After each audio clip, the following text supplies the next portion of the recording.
Holy Spirit, our Father, who art in heaven, hallowed be thy name. Thy kingdom come, thy will be done, on earth as it is in heaven.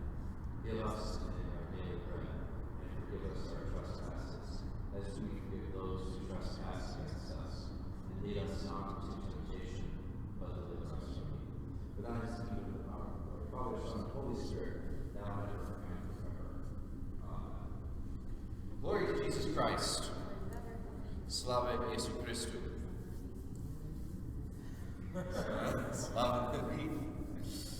So welcome to the first in what I hope will be many, many sessions of adult Eastern Christian formation given jointly between Holy Spirit Byzantine Catholic Church and St. Pius X Byzantine Catholic Church. At least provided that I'm still administrating both of them.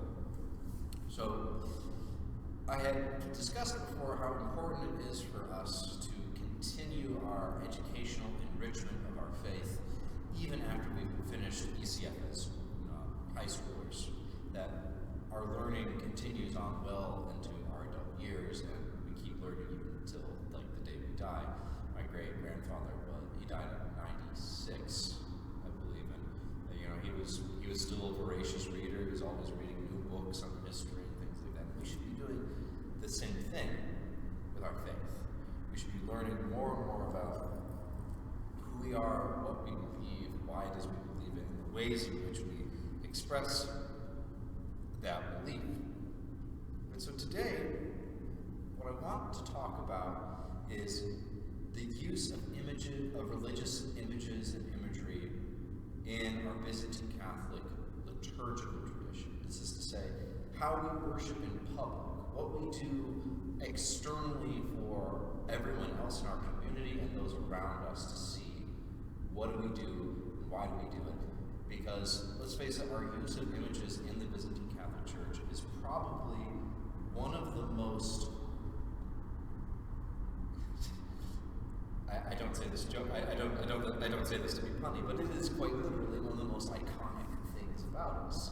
It's one of our most characteristic features. You come into a Byzantine Catholic Church and you see this big swooping building with a nice wicker dome. The walls are covered in iconography. You have a big icon screen. When the liturgy begins, there's chanting going on, and you see there's different colors that the priest is wearing, and the altar cloths and linens. You see even the different implements that the servers will carry, but like the rapidia or a jeweled kind of cross kind of idea, or if you come for Holy and Great Friday, we have like the Holy Shroud, right? All of these are different images that we use. And I don't mean like image in a vague vague academic sense. I mean just like literally like a picture of something that you see. Now, why do we use these images? And because for a lot of outsiders, this can be very intimidating. So especially among some of our Protestant brothers and sisters who have more or less gone away from using images in their services, for fear of falling into the trap of idolatry, they try like seeing us who are kind of like putting the pebble all the way to the floor, and like, yeah, no, let's do pictures everywhere. Now let's drench everything with symbolism and just move forward with that. That can be a lot. But every image that we use has a purpose. And every one of them has a history behind them, a practical purpose, and a deep theology that is imbued within them. So today's talk, I want to talk a little bit about the history of the history of things like our architecture and our use of icons, and the practical purposes for the way these are designed, the way they are, and what that theological purpose might be. So we'll start where all things begin. All roads lead back to Jerusalem. And particularly when I say all roads lead back to Jerusalem, our Byzantine Catholic faith, and in general, whether we're talking Roman Catholic Christianity or Orthodox Christianity or talking about Christianity, those Christian groups that can trace their lineage back to those first centuries of Christianity. They all trace themselves back to the Jews. Now, even though the Jews have very strict prohibitions against depicting God, that didn't mean that they were 100% not okay with using images. And so, in fact, when we read the Holy Scriptures, we read about the tent of meeting, where the Jews would come to worship in the first place, or the Temple of Solomon, or even the second temple that was built after Solomon, which would be the temple that was around when Jesus was walking among us. We find that these structures were also very purposefully designed. And when we read the Scriptures, we get very detailed accounts about what's going on. And there are a few very important characteristics which show up. So,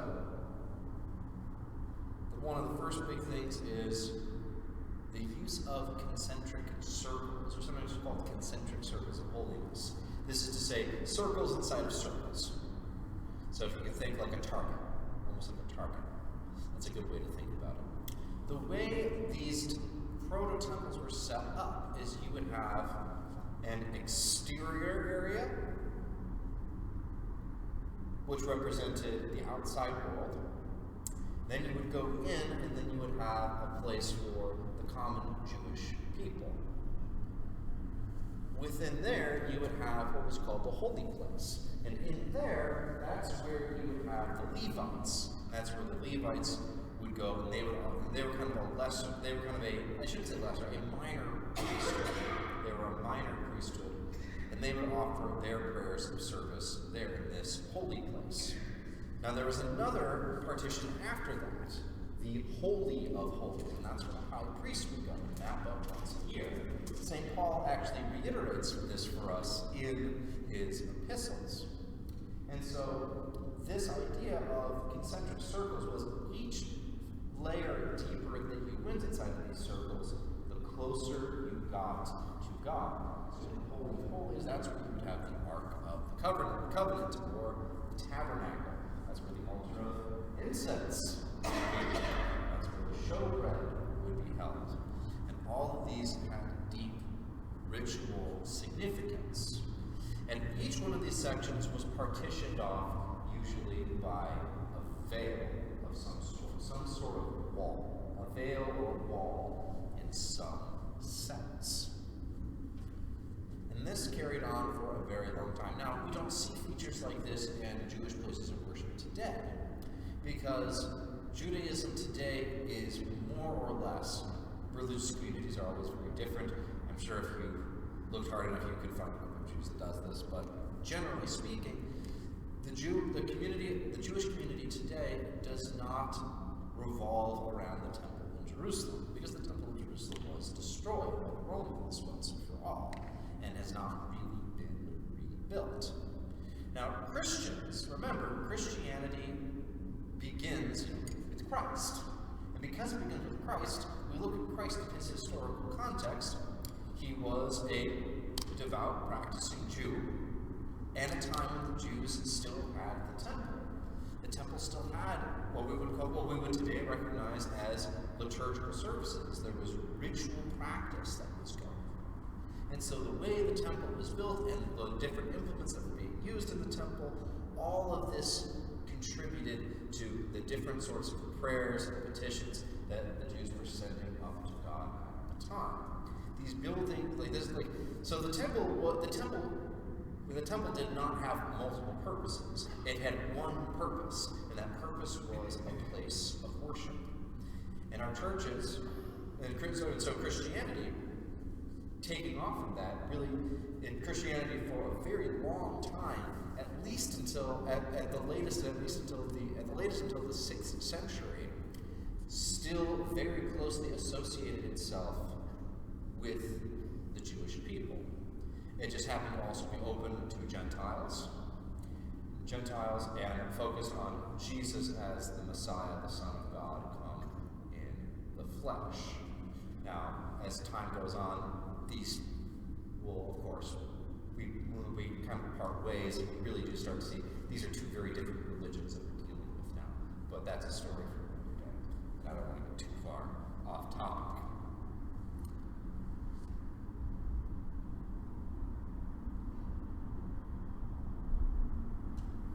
As Christianity's then spread, though, it carried these traditions of temple liturgical worship with it. And wherever it went, that tradition adapted itself to the needs and we might say the local flavor of wherever it landed. So if you go to, let's say, the church in Alexandria, is going to have a more Egyptian sort of flavor, at least Jewish Egypt at the time during the first century. And again, it would evolve accordingly in that way. In Rome, it's going to evolve in the way that the Romans like to see it done. And in the Byzantine world, it evolved according to the way the Byzantines saw things. And the Byzantines, in turn, they spread the gospel, they spread Christianity to the Slavs, to our people. And so the Slavs, being influenced by the Greeks, who are now being influenced by these Christians who have a strong Jewish heritage. So all of this is kind of melding together and now is being expressed in different Slavic ways. So, I don't think I can really sample one right now, but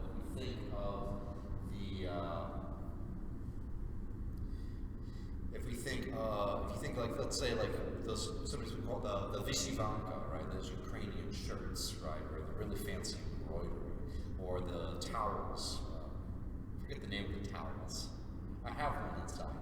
I forgot to bring it out with me. But yes, those where they have these sorts of embroidery things, those were also brought in. The tradition behind that was also brought in and melded with what our people were doing in our liturgical worship. So that's the history behind why our buildings are set up the way they are. And so if we look at our buildings today, and I think Holy Spirit is a very good example of something that should look like a Byzantine Catholic church, more or less. So you have, when you walk into the front door in the back, you have a little vestibule, a big vestibule. That vestibule is called the narthex. And so that would be that outer courtyard that we talked about in the Jewish temple. That's where kind of the outsiders were allowed to go there, and they could kind of peer in, maybe see what was going on, but because they were not a part of the Jewish community, they could not come any further. Traditionally, in Christianity, that's where catechumens would go. That's where people who had, they realized that they had fallen into some sort of serious sin and they had not yet been to confession. They would not even enter the church. They would kind of stay out over there. Or if you were possessed by a demon, that's where you would go until you got that demon flushed out. If you were a non-Christian or you were not yet baptized, you never came into the next section, which is what we're sitting right now. And this section is called the nave, and this is the holy. So this would be analogous to the holy place in the Jewish temple, which means all of us sitting in the pews here, traditionally we wouldn't have pews. Pews would come up later because people realized, I really like sitting. Novel concept, I know. People really like sitting. But more on that some other day. If you're standing in here, you kind of then occupy a position similar to that of the Levites, the sort of minor priesthood. And so the people of God are said to participate in the royal priesthood of Christ. So when we come here and you're standing in the nave, you are not an observer of what's going on in the liturgy, but you are a participant. You are also offering worship. That's why in our Byzantine Catholic tradition, if the priest comes to say the Divine Liturgy, and he finds out that not even his cantor showed up, and no one else is sitting in that building with him, he's standing by himself, he cannot offer the Divine Liturgy all by himself. This is a very different way of how we understand ourselves than from the Roman Catholic Church, where the priest can represent the entirety of the community himself, and so may say Mass by himself, and in fact is in many cases is obligated to do so daily. For us, this isn't the case, because we know, like practically speaking, if you need at least 2 people to do that, it's just not going to work. But again, that's a story for another. That's really a story for another day. So then we have the nave. That's the holy place, and then we have the sanctuary, the holy of holies, and that is where the high priest goes. Now, we have a different sort of priestly structure than what the Jews would have had. We have more. For us, we have many. There is only one highest priest, right? And that is, of course, Christ himself. Christ is our high priest. And so, really, if you think about it that way, the real Holy of Holies is inside the tabernacle, sitting on top of the altar. And only Christ goes in there. And he's there all the time. But we also have the ministry of the bishops and the ministry of the priests. And so the priests and bishops are back here, really so are the deacons as well, and the subdeacons traditionally.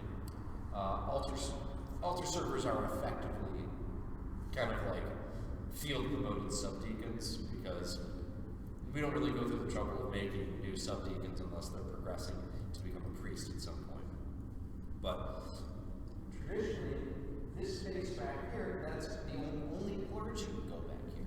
Laity would never go back there. The concept of even like a Eucharistic minister, for example, going up and taking communion from the tabernacle, would have been very, very, very rare, seldom done. And that's because normally you had lots and lots of priests and deacons running around. Things are very different today, where we have a clergy shortage. And so the laity have been very good about stepping up and helping in the ways that they can, because of our extraordinary circumstances in which we find ourselves. And that's the way that these are designed. And again, just like in the Jewish temple, there are walls or curtains that partition them off. The narthex is always going to have a little space in the back there. It's always divided off by a set of doors. And in fact, there's a point in the Divine Liturgy right before the priest said, but right before everyone says the Nicene Creed, before the creed is professed, the priest shouts, the deacon shouts. Sorry, I'm used to not celebrating with a deacon right now, because I don't have a deacon. The deacon shouts, the doors, wisdom, let us be attentive. And this is a holdover from a time when people who were preparing to enter the church, they'd be standing out with the narthex, they would be able to see what was going on inside, that's how they would get the liturgical instruction. But now, this is the time for only those who are fully initiated in the church to participate. And so those doors in the back would then be closed. That was a call by the deacon to tell the subdeacons, or the ushers, or whoever, close those doors. And so now, don't let them see what's going on. You gotta commit before you can see what's going on back here. So they did. And of course now we're a lot less strict about that today. We can barely get one of our churches filled as it is. So if people want to come in and sit, and there may not be a fully initiated Christian today, we typically don't have much of a problem with that. But back in the ancient world, that's what people did. And then you have here the main veil that would separate the holy place from the Holy of Holies.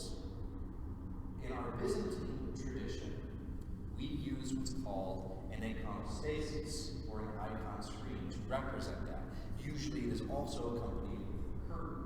Now, if you read historically, you'll find that the ancient church was very big on these sorts of partitions. They wouldn't have used an icon screen like this, but some sort of barrier or some sort of curtain would be present. This is present in the Roman Catholic Church today in the altar rail. That was their version of the partition. That's kind of their version of the icon screen. And the idea was to say that, this is the boundary. This is the boundary between heaven and earth. And you want to be able to draw those distinctions. Again, if you think about those concentric circles, those circles within circles, the deeper you go, the closer you get to God and the tabernacle. And it's not to say that the priests who go in there, or if you serve in the altar, that you're somehow more holy than the people that don't. The point is to say that this is a very particular kind of ministry, right? Very select people are called, usually chosen by their holiness, although I can tell you I've had some pretty unholy priests. I can tell you Father goes to confession, and sometimes he's not always very good, because he is a human being. But that is the duty that has been charged to them. And so we still have these partitions to show up, partitions to show that as you go deeper and deeper, closer to you get closer to God. Now, in Judaism, one of the reasons why you had this veil was to emphasize the fact that God is mysterious. There's much about God that we cannot know. And in fact, in Judaism, you could not depict God. You couldn't make pictorial representations of God. It was strictly forbidden. That was not how God had revealed himself to them. Even when Moses was first speaking with God, he spoke kind of through intermediaries. And it wasn't until later in Moses' prophetic career that he could speak face to face with God. Now, when you get to Christianity, that's going to change a little bit. We'll talk about that. But so that curtain would actually have no such partition. It would just be one straight wall of cloth. And you had to go around it or into it and through some sort of special means.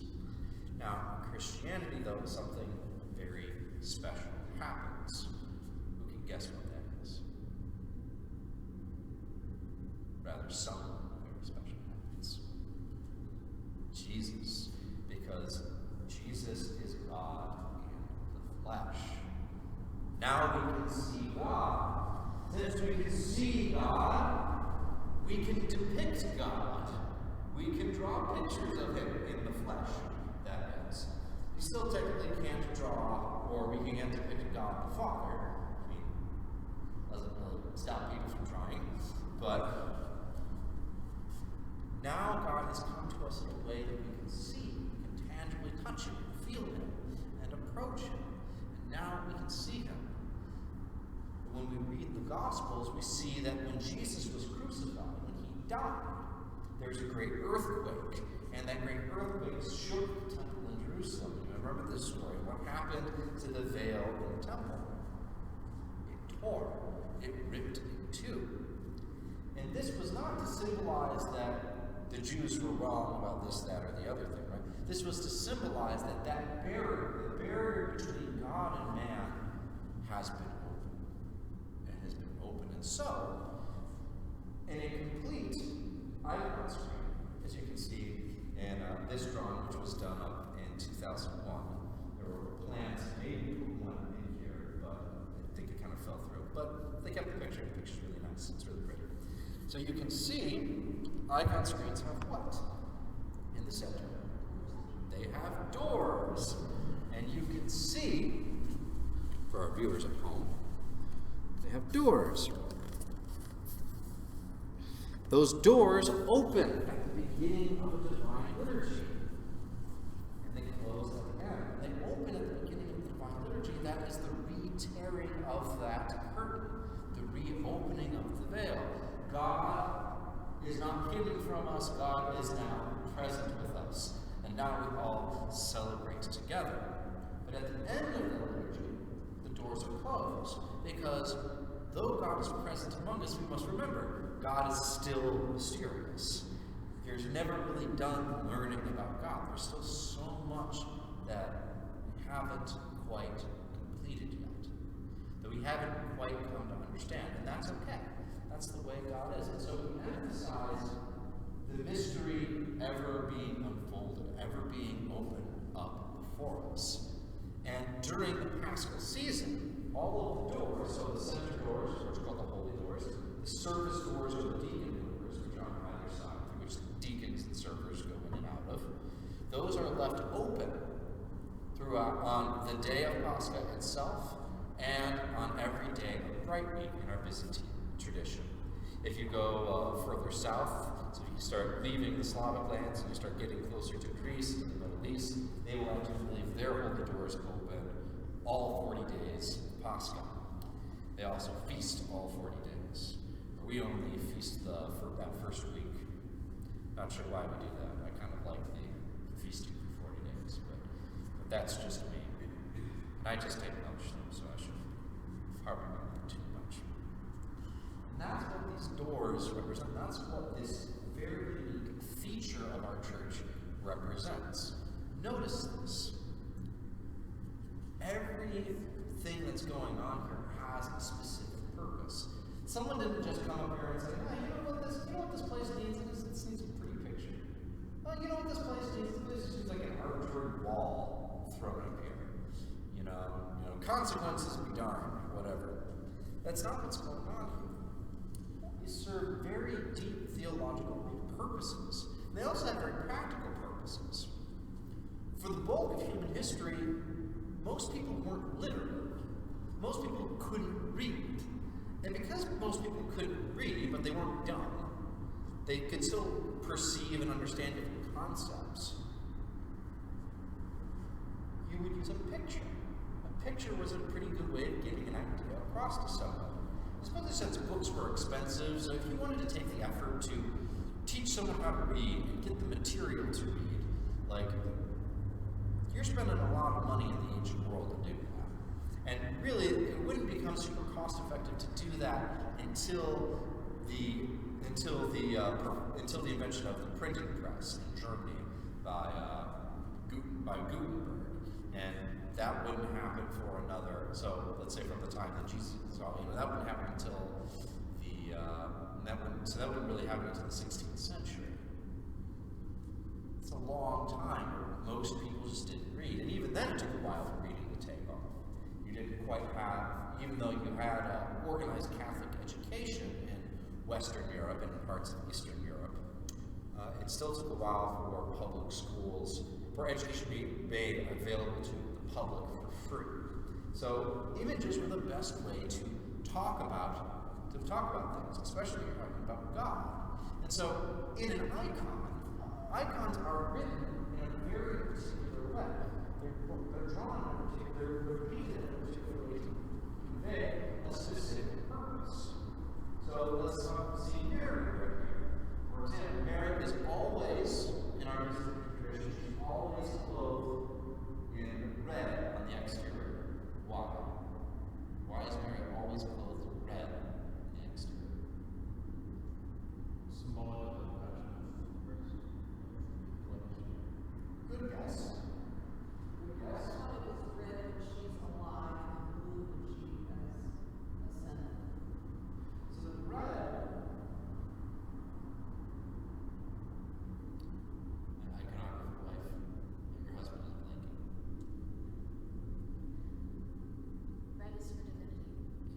The red is for divinity. She took on, so she doesn't take on divinity in the sense that she somehow became divine, but she took on divinity to say she bore God in her womb.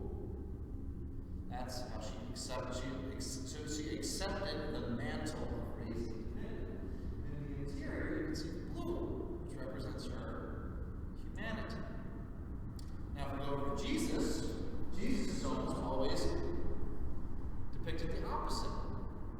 He took on the blue. He took on our humanity. We became clothed in our humanity. But he was still at the same time fully God. We see Jesus right now. He's depicted, well, it's going to make a lot about this plant. He's depicted with a book open. This means he is now Christ the teacher. He is Christ instructing us. Another unique feature about our churches is usually a large icon that would be inside of a center dome, which we don't have here. Because domes are very pretty, but they're also very expensive.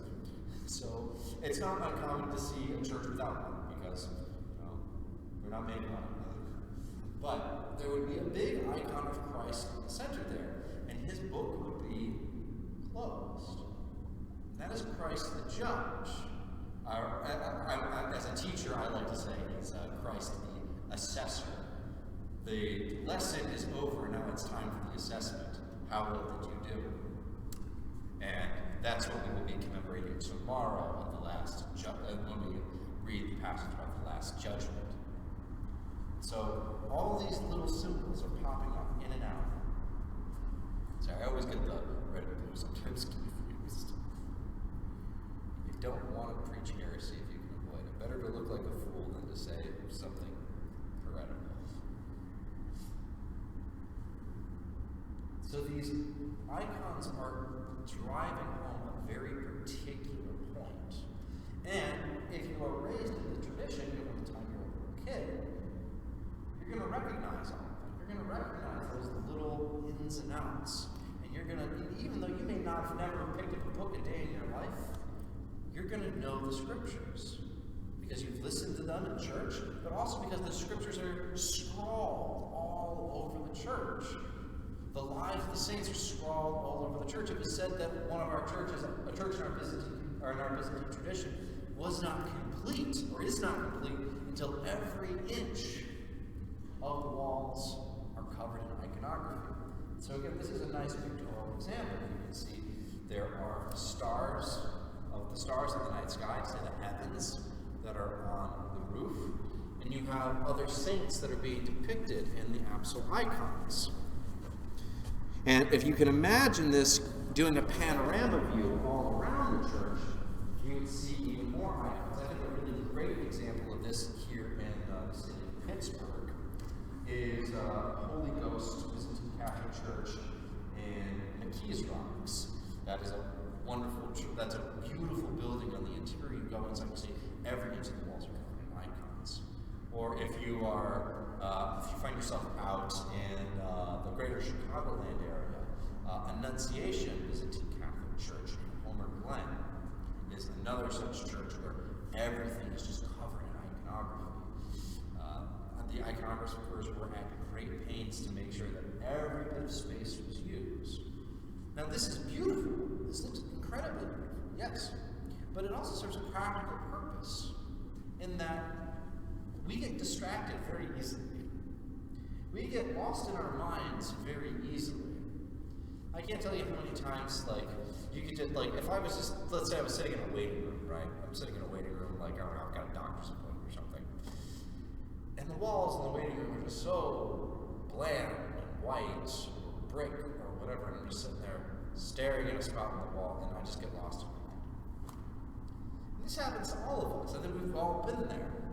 The church doesn't want you to get lost in your head. The church wants you to get lost in God. The church wants you to get lost in the mysteries of the scriptures, the mysteries of the lives of the saints. And so, what do? You get rid of you get rid of that white space. You get rid of that empty space that's not doing anything, and you fill it with something that's doing something. So that way, wherever you look, if you get distracted, if the priest is going on and on about something, not that I would know anything about that, and you look around and then you see, like here, we have you have the evangelists, you have Cyril and Methodius, you have St. Basil and John Chrysostom. Your eyes are drawn to that, and you contemplate the lives of Cyril and Methodius. You contemplate the lives of the holy hierarchs. That's what's drawing us in. And that's the practical thing that images serve. And now, especially if you're a church with young children, anyone that's ever raised young children, or has frankly ever been a young child, you know you get a short attention span as a child. I think you have a short attention span as an adult, you have an even shorter attention span as a child. And so, if you put the child in a big blank white room, they're going to go and get antsy. They're going to want to get up and move around. But if you put icons everywhere, okay, you're not going to stop them from getting antsy.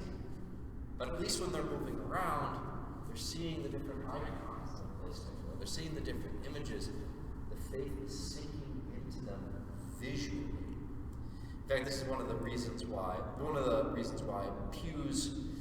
Pews are kind of awkward in our tradition. Now, I've dealt with enough instances where we have older people, and yes, people need to be able to sit. They can't be expected to stand for 2 whole hours for a service. They can be very dangerous. People can fall or whatever. So having a spot for someone to sit is very good. But you can tell that pews are kind of awkward in our tradition. They kind of get in the way of how we worship, especially because you can't really wander around the church and look at these icons during services when there are pews. You're supposed to focus that way. Pews were designed by that. They were an innovation that were introduced in the Protestant Reformation, when the liturgy became less of what people were focusing on, and they were more focusing on the sermon, a sort of lesson going on kind of like this. Where for us, we get a little agitated if our priest goes over 15 minutes long. It's like, hey, it ain't about the liturgy is not about you. The liturgy is not about the priest. And that's one of the reasons I also like this icon screen, or this sort of barrier, is it kind of like it separates you from the priest. Not to say that the priest is somehow above you or beyond you, but that liturgy is not about the priest. And very easily we can be drawn into that idea of it's about the priest. The priest is doing something over there. It's not what it's about. And if the priest is going to be a distraction to what the liturgy is about, that's a problem. Putting that barrier there, putting the barrier between you and the priest, your eyes and the priest, means you're able to focus on what the liturgy is actually about. The liturgy is about God. The liturgy is about the incarnation of Christ. And ultimately, that's what the deeper theological aspect of this is about, is that Christ came in the flesh. God, who is invisible and intangible and beyond our understanding, came to us in a way that we can understand him. That's one of the things I really love of the icon of Christ the teacher. It's not just the book. It's not just he has a book and he's teaching us out of a book, but that he's teaching you with his gestures. He's teaching you with his eyes. A good teacher knows how to teach, which is to say, a good teacher knows that you can't just say things to a student and expect them to understand. You have to take the knowledge you have and give it to them in a way that they can understand. How are we supposed to understand God if God is always behind that veil? If God is always so far away? We're always on the outside of these circles. How are we supposed to see God? God comes to us. God comes to us and he brings us to him. That's what the incarnation of Christ is all about. That's why Christ came in the flesh. And that's what is being iterated in the very structure of our church buildings, and every stroke of paint that's used in our icons, and every way that our church is decorated. It's meant to say Christ came and he walked among us, and he touched us, and we touched him, and we heard him with our own ears. We heard him in a way that we could understand. We see him in a way that we can understand. And so we've come to know God better. God has revealed himself to us. That's what's going on. And that's how the unique use of images in our church, whether it's the Holy Shroud during Great Holy Friday, or during the Dormition of the Mother of God, whether it's the icon screen or the icons that are on the walls, whether it's the very shape of the church building itself, all of these images, all of these physical things that we can see and tangibly interact with, bring us deeper and deeper into that mystery of Jesus, the incarnate Son and Word of God. Any questions?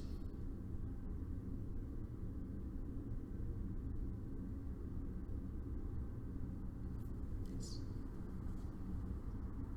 Yeah, yes. Okay, so looking at Mary in red and blue, yes, there are Byzantine churches where Mary on the altar is her robe is blue Yes. and red underneath. And so as I'm looking here at these depictions, there's sometimes the red's on the outside and sometimes the blue. Is the blue showing just more just a human mother? Or am I overthinking?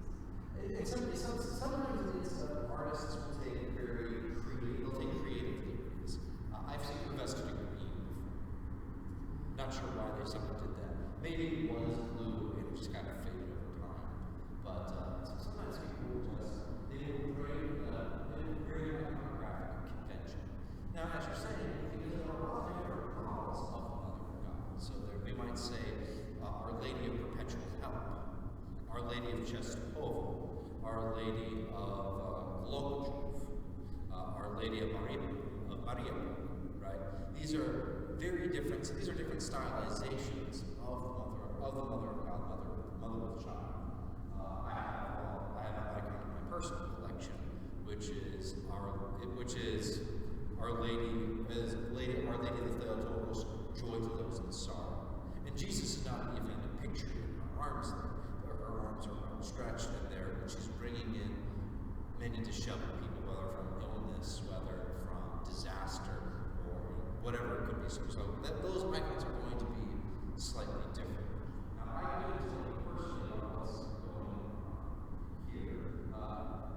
Sometimes people get the colors mixed up, and they forget which one is supposed to go where. You can pick a stroke of blue, and say, yeah, this is what I'm doing now, and I'm stuck with it, right? So I could speak to this one in particular. If you were to ask yes? Yes. It may be more of a Roman tradition, but I have heard the blue and the red, I forget which is which, represent motherhood and maidenhood. Motherhood and maidenhood, that might be another one, yes. So, sometimes those things can get kind of confusing.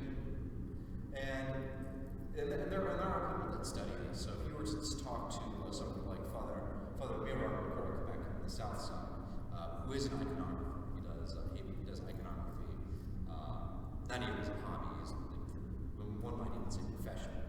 He could give you a better insight. And then there are different iconographic traditions as well. There's our Slavic traditions of iconography.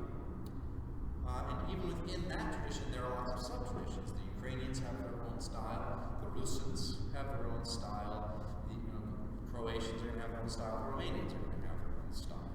And so sometimes you have to keep an eye out for those stylistic differences. So in this building in particular, you can see that these icons are they're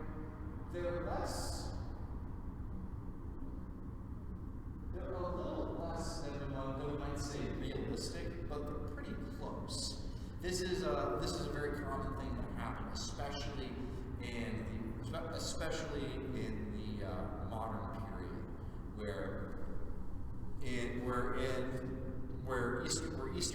in Eastern Europe in particular, there were strong influences coming in, even as far as Russia, where they were being influenced by Western styles of like Baroque art and Romanticism, and so which meant a greater emphasis on making things look more lifelike, right? And so we can kind of see these icons that look kind of lifelike. It's like a weird meeting place between strict symbolism, iconographic symbolism, and romantic art. And that's just a stylistic thing that sometimes happens.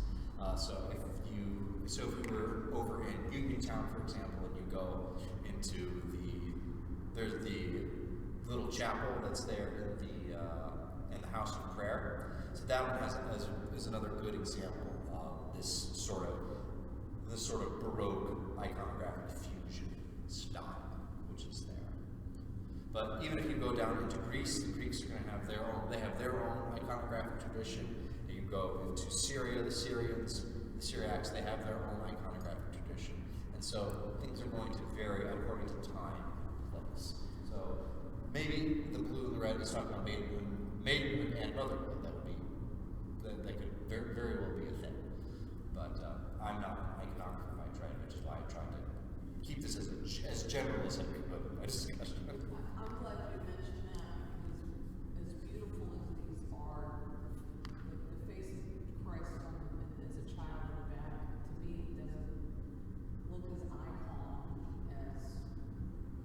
Yeah, so in this There one. it has a look to it that until you brought it up, I've never there was something different in the style, and it wasn't like a good or bad thing, but when you look at these icons, the shape of the eyes and things, it just looked More Western tradition. yes, than the Eastern typically see. And in our Byzantine Catholic tradition, we do have a lot of influence from the West, because we are in communion with the Pope of Rome, and so naturally we're just going to have a lot of those things are going to creep in, either because they're introduced from the outside or because one of our people says, hey, I really like that. I really quite like that. So, like, here we have Stations of the Cross. This Stations of the Cross is a very interesting history where we like to think of it as a Roman Catholic tradition. It's really a tradition from the Church of Jerusalem. It's about as Eastern a tradition as you can get. But, St. Francis went to the Holy Land. He experienced it firsthand, and he really loved it, so he brought it back with him to Italy, and it exploded from there. So what kind of happened was it went from Jerusalem to Italy, and then from Italy into our churches. And we went, oh, hey, this is pretty nice too. And so we decided to do it as well. But so that's also kind of something that was introduced by the Latin Church. Or we might say, hear people pray the Rosary a lot. The Rosary is probably the pinnacle among the pinnacle of Roman Catholic devotions, but it's a very good devotion. So when our people encountered it, they're like, oh, yeah, we can do that. I don't see why not. And so people pray, and pray it well. And it works, it gets things, and it's good for the soul. It really is good for the soul, even if it's not distinctly Eastern Catholic. We might say not distinctly Eastern in origin. It doesn't stop us as Eastern Christians, as Eastern Catholics, from using that devotion to improve our prayer life.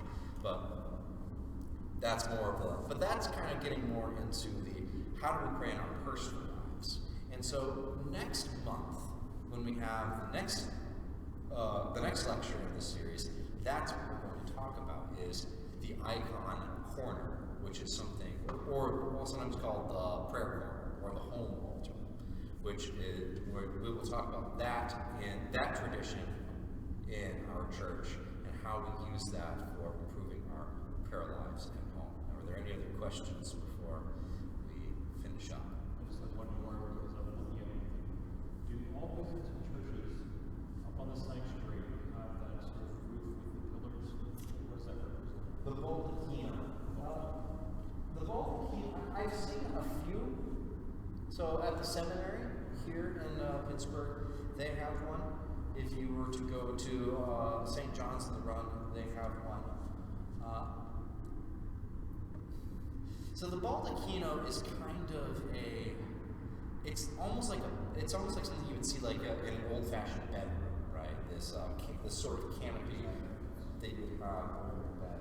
And I know that there's an expression of that in Roman Catholic theology where the altar is something of like a mystical nuptial chamber. And it's a very unusual metaphor, which I'm not always like I hear that, like I see where you're getting at, but it's a little weird. But and so that might be where that comes from. I think it is even the word baldacchino is very Italian. So that's probably another import from the Latin tradition. But don't quote me on that. I'm not super up to date on baldacchinos. I've seen lots of baldacchinos in my time, but the precise meaning of the baldacchino is not something I'm super familiar with. But it makes you feel, now that you've said that, you sort of feel like it feels intimate. Yes. Because it's exposed, but it's sort of like this is a sacred space. It's like marking it off as a sacred space. Right. And so if we go back to that idea of concentric circles of holiness, so if I were to think about this as a liturgist, how would I use this in liturgy?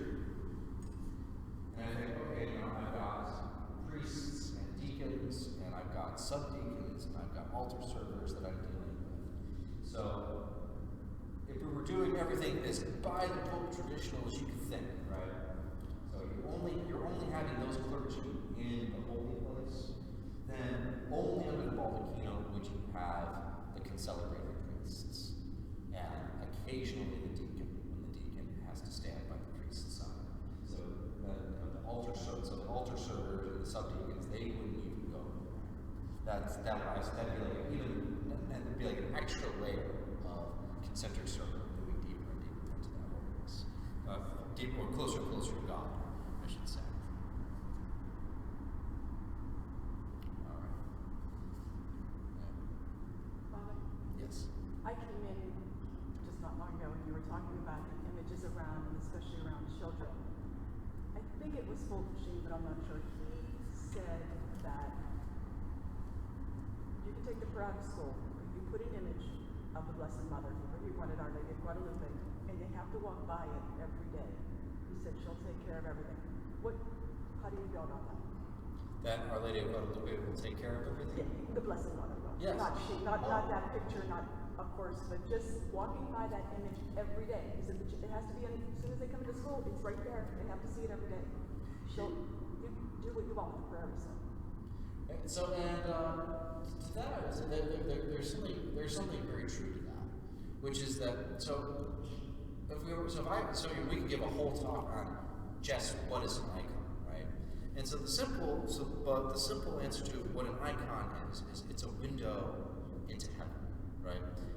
Really, it comes from the old Greek word ikona, which means it was ikon, which in its oldest translation means the bust of a statue, or an image. You're making an image of something else out of something else, right? But for us in our Christian tradition, these are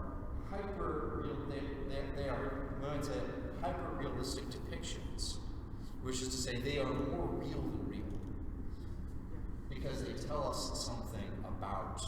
So they tell us something about the one being depicted. So at the end of the day, that's a piece of wood. It's a piece of wood with paint on it. That's all that is. That's not a god. It's not an idol. But this piece of wood, this piece of matter, this paint, this matter is being used to depict Christ himself, Christ in the flesh. And because that image draws our eye to the deeper heavenly reality, Christ is not in picture, although Christ is everywhere present. Christ is everywhere present, God is everywhere present, filling all things, yes. But Christ is not physically this image, but this image takes our mind to God. So if we go to the Blessed Mother, is what Fulton Sheen was saying.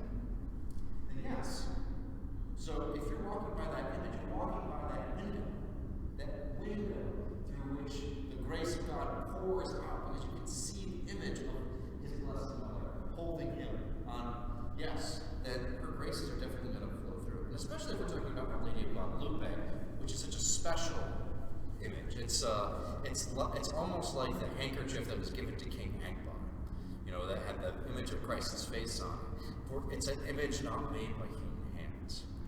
And being visiting Catholics in the United States, Eastern Catholics in the United States, we are very unique in that no other Eastern Catholic church in communion with Rome commemorates Our Lady of Guadalupe on its liturgical calendar. Our Byzantine Catholic Church in America is the only one that does it.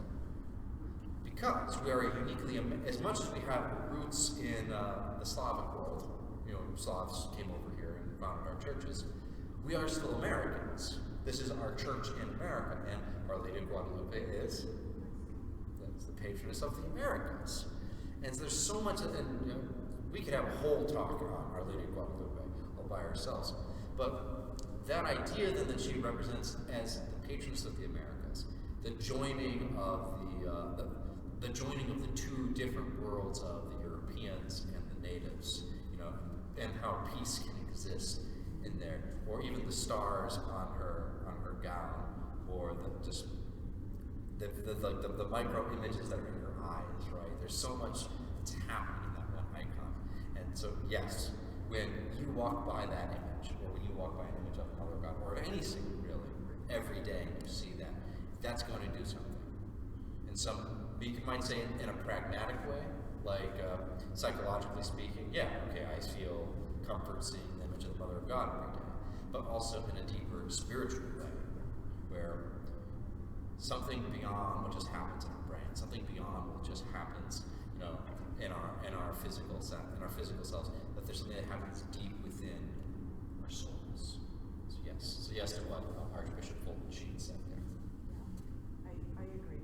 I have a lot in my apartment, and I grew up with it, and didn't mean a thing to me growing up. I mean, not that I knew, but as it came back late, it's like, there's something, especially children. Yeah, and I think it's children do associate with images, And this is this is like when you're a parent, right, and you just need your kids to stop running around for a bit. You turn on the TV, right? They sit down and they watch that images. That's great, for your sanity, because, as a parent, sometimes you need the kids to quiet down. But sometimes that can be a double-edged sword where they get too engrossed in images, and it can, and all they want to, that's all they want to do. And so, the nice thing about images in church is it's got that punch that you need to draw their attention, but it's also got that stillness. And you're going to get the best of both worlds there. So, when we talk about the importance of icon corners, especially for children growing up in the home, praying in the home, like before you turn on the TV and sit them down in front of the TV, you should take them to the icon corner and turn on the lamp in the icon corner. It depends on how your icon corner is set. Right, right. All right. With that, I think that we will conclude with a prayer to Theotokos. We'll conclude this, our first adult Eastern Christian formation session. It is truly proper to glorify you, O Theotokos, the ever-blessed, immaculate, and the Mother of our God, more honorable than the cherubim, and beyond compare more glorious than the seraphim, who a virgin gave birth to God the Word. You truly, O Theotokos, we magnify. In the name of the Father, the Son, and the Spirit. Glory to Jesus Christ. Lord, in forever. Slava Jesu Christu. Slava Nabi.